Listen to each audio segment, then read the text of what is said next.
wabarakatuh. Alhamdulillahi rabbil alamin wa bi ni'matihi tatimmu shalihat. Asyhadu an la ilaha illallah wahdahu la syarika lah wa asyhadu anna Muhammadan 'abduhu wa rasuluhul karim. Allahumma shalli wa sallim ala nabiyyina wa sayyidina al-Mustafa Muhammadin wa ala alihi wa ashabihi ajma'in. Amma ba'd. Rabbi shrah li sadri wa yassir li amri wahlul 'uqdatam min lisani yafqahu qawli. Segala puji bagi Allah, kemudian salawat dan salam pada Rasulullah, pada keluarga dan seluruh sahabat-sahabatnya. Bapak-bapak, ibu-ibu yang Allah muliakan insya-Allah.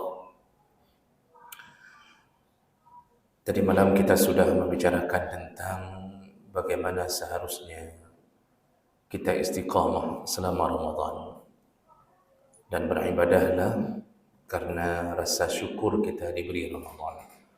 Jangan merasa terbeban dengan datangnya Ramadan. Pada pagi hari ini kita akan bersama tidak lama, mungkin hanya sekitar 1,5 jam saja. Kita akan bincang-bincang tentang bagaimana usaha syaitan untuk merusak, menghancurkan semua manusia agar dijatuhkan ke dalam neraka. Jadi kita belajar tentang mengenali syaitan. Jangan sampai kita tidak mengenali musuh kita. Karena Allah telah mematenkan innahu lakum aduwwum mubin.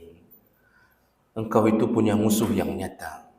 Dan musuh yang nyata itu adalah syaitan.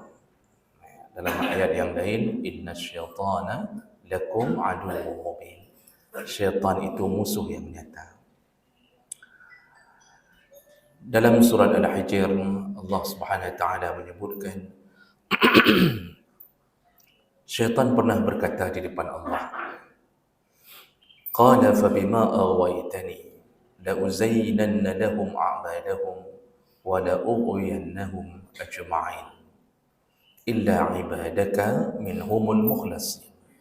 Jadi Allah telah merekam salah satu daripada kalimat iblis ketika dikeluarkan dari surga.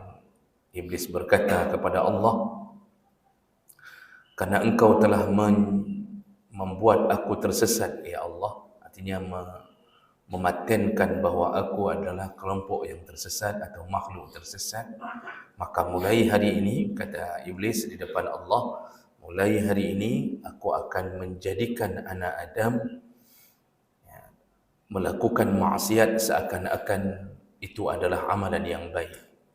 Jadi la uzayyinanna lahum, kuhiasi amal buruk mereka seakan-akan mereka menganggapnya baik.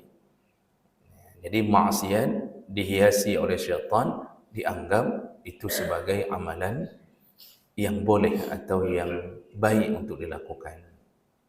Wala ughwiyannahum ajma'in, dan aku akan menyesatkan semua manusia, kata syaitan atau kata iblis. Ini nenek moyangnya syaitan. Illa ibadaka minhumul mukhlasin, hanya ada hamba yang tidak bisa aku sesatkan.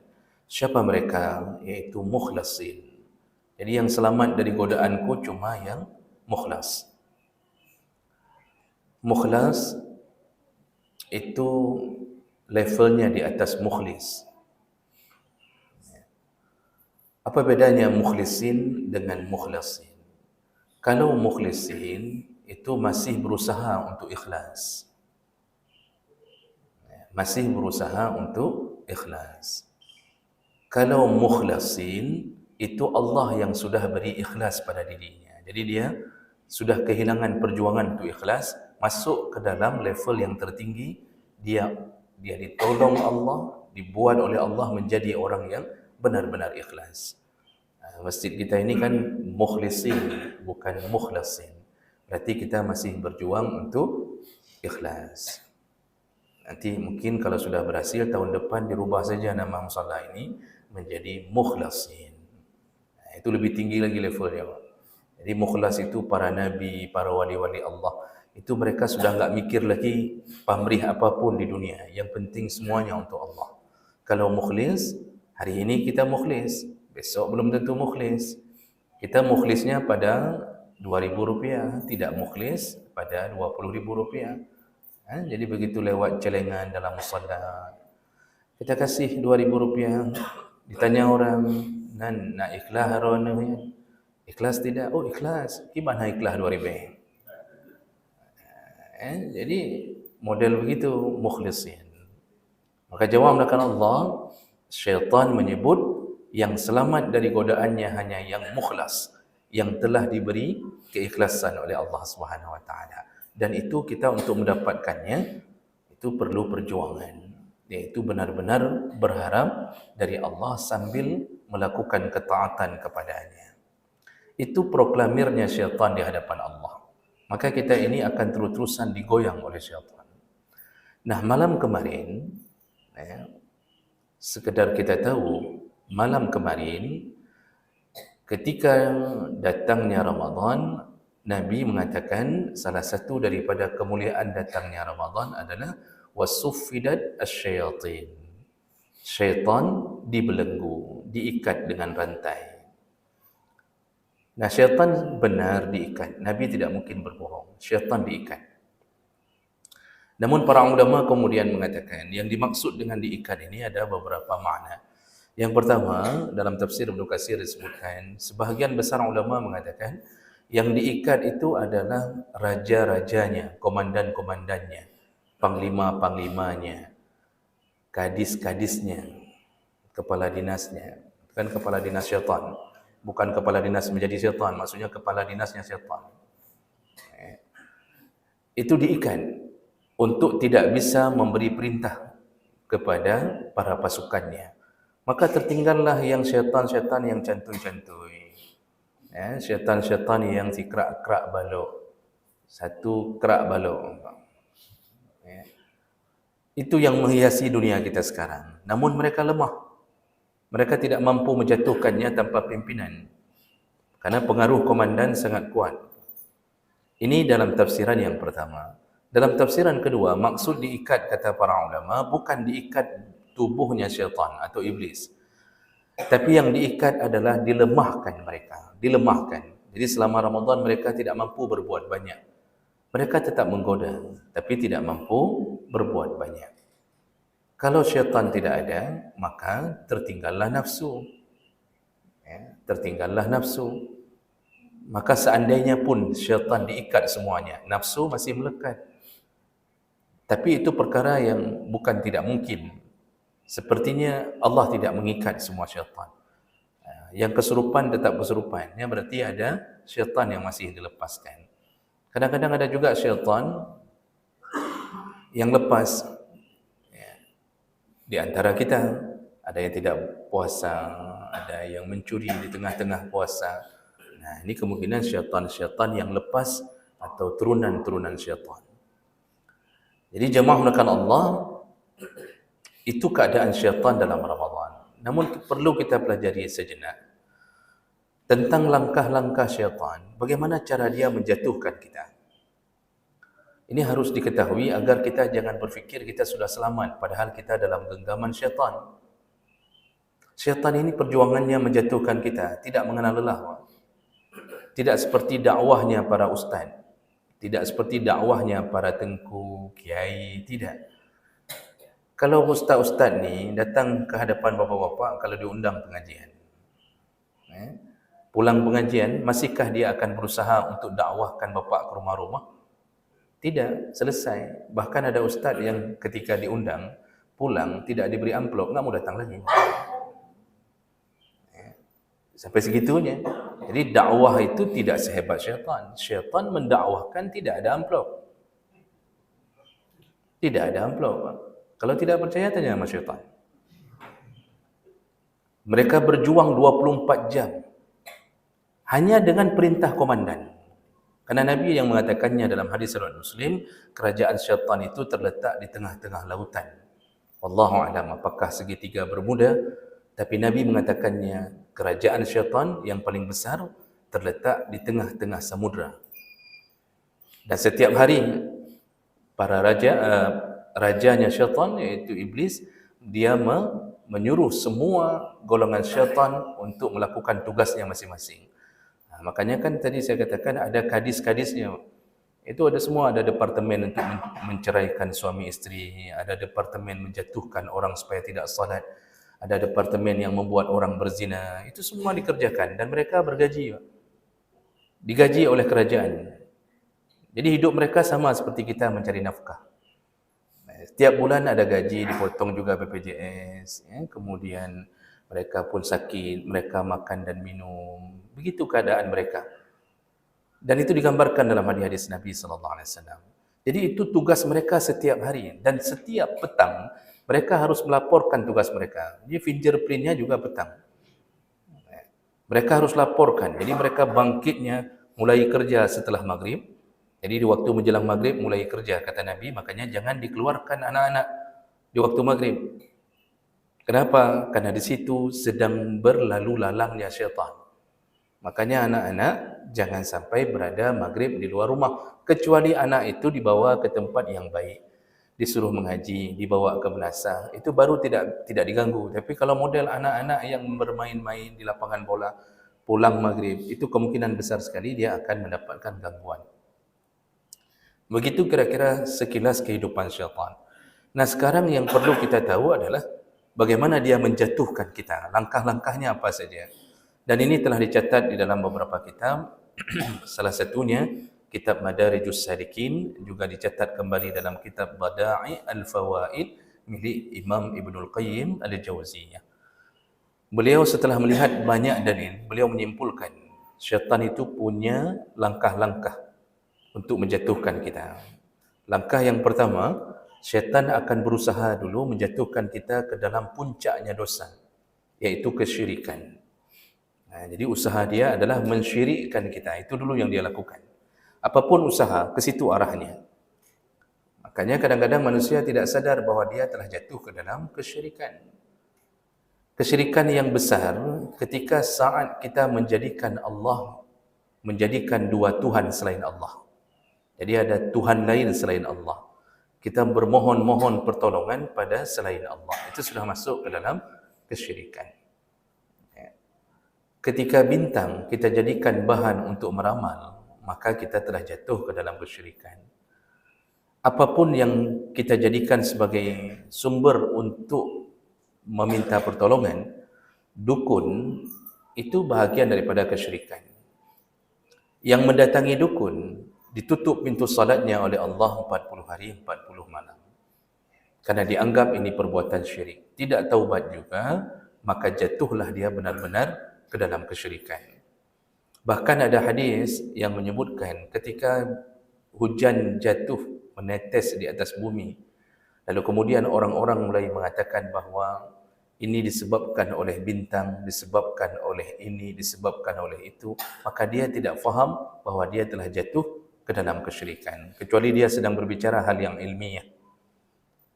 Ketika satu kampung, dalam hadis juga, ketika satu kampung diselamatkan Allah dari sebuah usaha perampokan karena digonggong oleh anjing, orang-orang kemudian besok pagi mengatakan, untung ada anjing, untung nase, menyohan nase kah? Untung ada anjing. Kalau tidak ada anjing, mungkin sudah jadi rampok itu. Ketika mereka mengatakan untung ada anjing, maka mereka telah jatuh ke dalam kesyirikan. Menjadikan anjing sebagai penolong, seakan-akan anjinglah yang mengusir perampok. Padahal Allah SWT begitu sensitifnya masalah syirik. Rasulullah mengatakan, man 'allaqa tamimah faqad asyraka. Barang siapa yang menggantung-gantungkan jimat, maka dia telah jatuh ke dalam kesyirikan. Makanya belajar tentang ilmu dalam, ilmu ini, ilmu gayung. Nanti di tengah malam tu ada anak-anak muda Aceh itu menyepi di dalam satu tempat, lalu mulai menghafal atau membaca mantra-mantra, lalu dia seperti orang kesurupan. Keluarlah silet, bukan silet besi, silat, orang Aceh kentilet. Keluar itu tanpa dia sadari. Itu ilmu gayung begitu, yang termasuk dalam kesyirikan. Jadi syaitan menjatuhkannya dengan berbagai cara agar kita jatuh dalam syirik ini. Kadang-kadang dimulai dengan tipu daya yang besar. Di antara kita, contohnya misal, di komplek ini contohnya kalau ada anak-anak yang dianggap indigo. Jadi ada anak-anak bisa melihat sesuatu yang tidak bisa dilihat oleh orang lain. Jadi kalau dia dibonceng oleh mamaknya, maka dia mengatakan, "Mak, ada orang yang ikut kita. Ada makhluk ini ikut kita." Mamaknya sudah terkentut-kentut, dia masih mengatakan tentang ada orang enggak ada kepalanya. Nah, kadang-kadang dia bicara di dalam rumah sendiri, Pak. Lalu kemudian mulailah dianggap dia punya sixth sense. Dia dianggap punya indera keenam. Mulailah ibunya mengatakan sesuatu kepadanya, "Nak, mamak kali ini kira-kira kena enggak julu-julu?" Dia bilang, "Kena, Mak. Mamak kali ini kena." Betul-betul kena, Mak. Dari situ si mamak mengatakan ke orang lain, "Masya Allah, anak saya indigo, dia bisa tahu saya kena julu-julu." Padahal memang enggak ada orang lain, cuma mamak itu satu orang yang belum kena. Yang ini sudah kena semua. Mulailah menyebar berita, kita punya anak yang bisa melihat ini, melihat itu. Datanglah orang. Datang orang yang mulai minta nomor buntuat, minta tentang ramalan, ada yang tanya di mana sepedanya, ada yang tanya di mana motornya. Lalu kemudian diberitahukanlah melalui anak ini. Ini anak ini sedang dikuasai syaitan. Indigo itu sedang dikuasai syaitan. Kita cuma 5 panca indera. Orang yang sudah bisa melihat sesuatu yang Allah tidak izinkan lihat sedang dikuasai oleh syaitan. Maka berhati-hatilah, dari anak inilah satu kompleks syirik semuanya. Nak ingat Pak Awate kejadian Awe Kedah. Cuba lihat, satu orang anak tertipu oleh syaitan, satu kabupaten habis, harap satu provinsi, Pak. Yang paling laku jerigen. Orang Mekak jerigen. Orang jualan jerigen air, Pak. Itu semua minta sama anak itu. Padahal anak itu ilmu tidak ada, apapun tidak ada. Tersesat. Kita yang bodoh. Kenapa tidak faham? Jadi jemaah belakang Allah Subhanahu Wa Taala, berhati-hatilah. Ketika ibu punya anak gadis kesurupan, padahal biasanya aman-aman saja, lalu mulai terbisikkan untuk membawa ke orang pintar, itu dibisikkan syaitan. Nanti tetangga yang mengatakan, "Coba bawalah ke Tengku Fulan." Padahal bukan Tengku, dukun. Cuma supaya untuk mengkolaborasi, supaya mudah difahami dan diterima, dirubah namanya menjadi Tengku. Nanti merajah dia, Pak. Dia rajah, kemudian dia buat ini, dia minta syarat ini, dia minta syarat itu. Kita datang dan kita percaya. Kenapa tiba-tiba ketika orang kesurupan ini menjumpai dukun ini tiba-tiba sembuh? Padahal si gadis ini yang kesurupan sudah berkali-kali diobati oleh ustaz untuk meruqyah, tidak sembuh-sembuh. Begitu datang ke dukun sembuh. Apa yang terjadi Bapak Ibu yang Allah muliakan? Itu tipu daya syaitan. Syaitan ingin membuat sebuah pandangan, lihat sembuh kalau di sini, padahal dukun itu, syaitan yang ada di dukun itu sudah kong kali kong dengan syaitan yang ada di dalam badan yang kesurupan itu. Sehingga mudah sekali caranya, keluarlah sebentar, biar satu kecamatan kita syirikkan, lalu kemudian baru kita mendapatkan kemenangan. Maka syiriklah, gara-gara satu orang mengatakan, "God bak dukun yang haya." Pintar sekali dia berobat, padahal sudah diminta hal-hal yang syirik. Diminta bunga 7 rupa, diminta kambing hitam untuk dipindahkan penyakit, diminta ayam hitam, harus hitam semuanya, diminta orang hitam. Terpaksa si ibu ni kasih suaminya sendiri. Jadi hal-hal begini itu patut kita fahami. Ini tipu daya syaitan yang pertama, yaitu jatuh dalam kesyirikan. Nah, kalau sudah level ini tidak mampu, syaitan akan berusaha tahapan yang kedua, yaitu orang-orang akan melakukan amal-amal bid'ah. Nah, jadi kalimat bid'ah ini, bada'a yabdi'u, itu artinya menemukan sesuatu yang baru. Makanya Allah ketika menyebutkan penciptaan bumi dan langit, Allah menyebutkan Allahu badi'us samawati wal ard. Allah lah yang badi', yang menciptakan langit dan bumi yang belum pernah ada sebelumnya. Jadi bid'ah itu apa?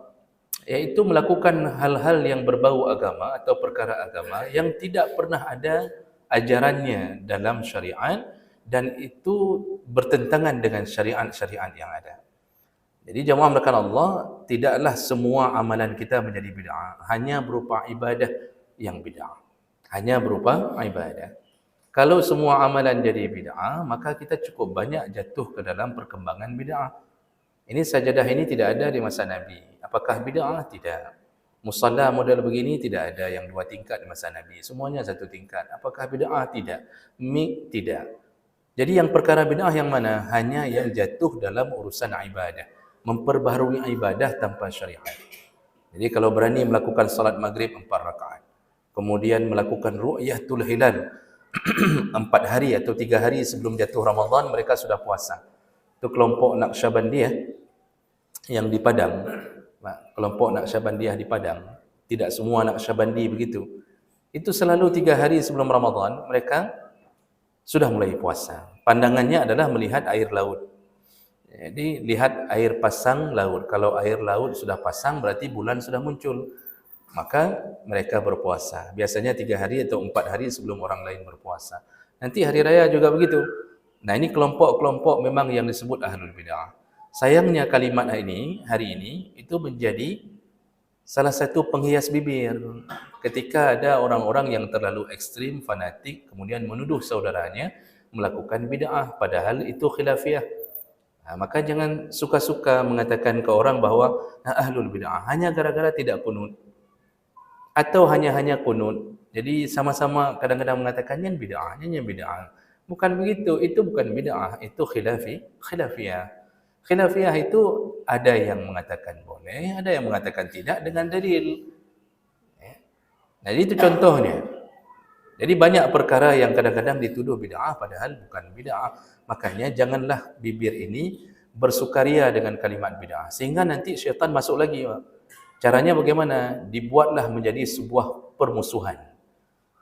Jadi makanya kita gontok-gontokan sesama kita gara-gara hanya urusan kunut. Jadi yang 20 tarawih rakaat 20 rakaat itu menuduh yang 8 bid'ah. Yang 8 menuduh yang 20 bid'ah. Kalau sudah sampai ke arah situ, tunggu-tunggu kita dihancurkan syaitan untuk dibuatlah permusuhan di antara kita. Dan ini yang paling disenangi syaitan. Kata Rasulullah, kata Allah, innama yuridu syaitan ayyuki'a bainakumul adawata wal baghdha. Syaitan itu paling suka kalau kita bermusuhan. Paling suka. Makanya orang-orang yang dibakar hatinya oleh syaitan itu paling senang, tidak mau islah, tidak mau memperbaiki keadaan. Yang pancing gop belum supaya mentamah-tamah, supaya bagaimana bermusuhan. Kalau perlu kita buat ini 2 kubu, kita buat begini dan begitu. Itu paling disukai syaitan. Maka janganlah mendukung syaitan gara-gara urusan-urusan politik. Baik gara-gara urusan politik kamu musuh-musuh. Jangan gara-gara nafsu kita sendiri, kita provokasi semua orang untuk menjadi orang-orang yang bermusuhan. Dosanya besar sekali. Sebagaimana besarnya pahala memperbaiki hubungan orang, begitulah besarnya dosa merusak hubungan di antara sama manusia. Jadi jemaah melakukan Allah, ini perkara kedua dalam urusan dijatuhkan syaitan. Kalau tidak mampu orang ini jatuh dalam urusan bid'ah, syaitan masuk ke perkara ketiga, yaitu diusahakan untuk jatuh ke dalam dosa besar. Mulailah kita tidak lakukan perkara bid'ah, tapi dosa besar sering. Berzina kita anggap biasa, mencuri dianggap hal yang lumrah. Kemudian main game judi online itu sudah pekerjaan hari-hari. Jadi dihiasi oleh syaitan, ini seakan-akan bukan dosa, padahal jatuh ke dosa besar. Mabuk-mabukan, sabe, itu semuanya. Dan kita ini disibukkan dengan membawa nama Aceh seakan-akan adalah suku yang terpilih oleh Allah Subhanahu Wa Taala. Jadi gaduh fikir dalam hati kita adalah suku terbaik di Indonesia. Kalau perlu di dunia. Nyuka dengan nan Aceh sang-sang urung lain yang mandum salahnya, kitalah yang terbaik. Padahal cukup banyak maksiat kita lakukan. Itu kemarin di Batam, itu kan baru digerebek kampung Aceh, Pak. Ratusan jatuh dalam sabu-sabu. Semuanya, hampir semuanya, Pak. Yang di Batam masuk ke dalam berita. Tapi hari ini kita sibuk membangga-banggakan kesukuan. Inilah penyakit. Jadi dihiasi oleh syaitan seakan-akan kita adalah Serambi Mekah, Tanah Indatu, Tanah Aulia. Kemudian kita punya Cik Di Tiro, kita punya Tengku Umar, Cun Nyak Din, Cun Nyak Mutia. Seakan-akan waktu di akhirat nanti, ketika malaikat bertanya ke kita, dari mana? Dari Aceh. Oh, dari Aceh, Masya Allah, dari Aceh. Surga, surga, Aceh, surga, Aceh, surga. Sang-sang lagi nyantang di akhirat. Maka jangan dibodoh-bodohi dengan keadaan seperti ini. Jadi dibawa ke dalam dosa besar. Tidak jatuh juga dalam dosa besar, maka syaitan akan menghiasi kita untuk jatuh ke dalam dosa kecil. Kita enggak lakukan dosa besar, tapi membiasakan diri dalam dosa kecil. Bagaimana dosa kecil? Permainan hati, permainan mata. Jadi kita tidak berzina, tapi mata selalu mencoba melihat aurat melalui TikTok, melalui Facebook. Jadi mata kita selalu itu, Pak. Tiap hari selalu. Digeser-geser, layar HP-nya sudah naik ke atas, diturunkan lagi. Kemudian terus saja kita melakukan hal-hal begitu. Nanti semua dosa zina mata, zina tangan, zina hidung, macam-macam dikumpulkan Allah menjadi dosa besar. Iaitu dianggap seperti berzina kemaluan. Makanya hati-hati, anak-anak kita sudah terbiasa melakukan dosa kecil.